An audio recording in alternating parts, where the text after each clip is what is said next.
Oops, it's May. Welcome. Here is my April reading recap, or whatever I've been calling these. I have some good news and I have some bad news. The bad news is that every year, April is my reading slump month. I don't know if this year, if it's because I've been too busy having panic attacks over the maple leaves, but I haven't been reading as much. Good news, May is usually, I usually read so much in May, like double what I read in a normal month. It's warm outside, I want to read, the sun is out, I'm not sad anymore, maybe a little bit, but it's nice outside. So that's what May is for. I already just started Happy Place, so like we're already well on our way. Don't worry.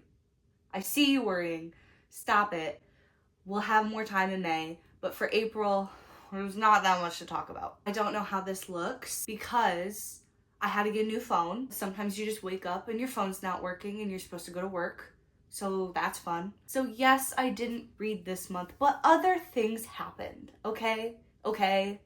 And I did read, okay? I read a few, just not a lot. And I don't have a lot of thoughts, but like, here are the books that I read in April. The first two books were actually from Libby. They were on my Kindle. I got a Kindle strap.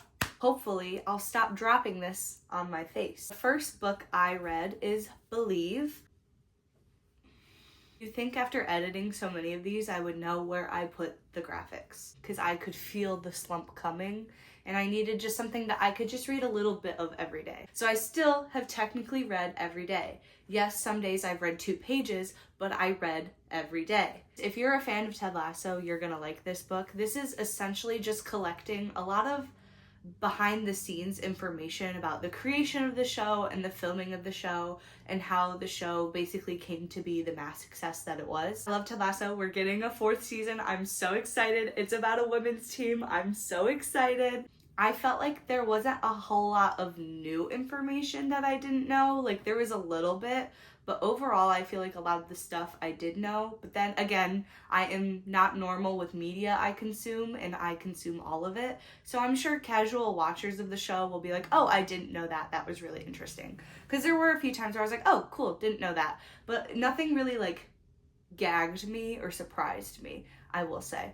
I was really wanting to learn more about certain aspects of characters or plot points in the show, and they just kind of brought up like, oh, and then this happens. But like they didn't really dive into that, and that's what I really wanted. But it's a very good way of combining a lot of different sources and interviews and articles, all that together. So if you are looking for extra information, go ahead and read it. Oh, I keep calling it wrong. I keep wanting to say it's Hot for the Summer. The next book is called Hot Summer. This is a romance book. I saw this, I think, on TikTok, and then Libby got it like as soon as it came out. So I was like, okay, cool. Guess I'm gonna read this. It's basically about a girl going on, one of those like, it's essentially Love Island. And I've only seen 1 episode of Love Island, but it's exactly what I remember from Love Island. For some reason, I'm just bummed that it seemed exactly like Love Island. I really wanted the author to have more creative liberties with creating the own show, but like the setup was like exactly like the existing show. And again, maybe it's not, maybe it's just because I don't really watch that kind of stuff, but it seemed kind of one-to-one for me, and I just was wanting more open. I don't like when people just do like a whole Bachelor ripoff. I want to see like, what's the weird kind of quirky that you would put on to a reality dating show if you had one. Other than that, I don't have a whole lot of thoughts about it. It was a romance. The conflict was a little forced and came out of nowhere. Actually got resolved a lot easier than I thought it would. But again, it's a romance book. If you're looking for plot, you're in the wrong genre. Very much changing gears now. The next book I read is Know My Name. This is a memoir about Chanel, who was assaulted by a Stanford athlete. And it follows the court case that follows. It follows her life, essentially, as she is grieving and dealing with this trauma and how it affected her work, her relationships, her friends, her family, her. Obviously a very heavy topic. This book was amazing. I have been wanting to read this for a few years. Chanel has a very strong voice. She's a very strong writer.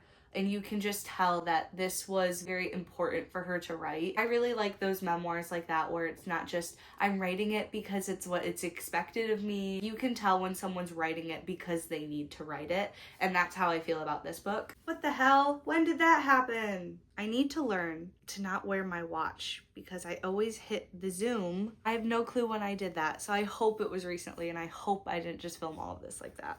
Whatever. To me, I was just so in awe of how Chanel is able to put all of that into writing and put it all onto paper, especially because this case was, you know, drawn out for like a year and a half.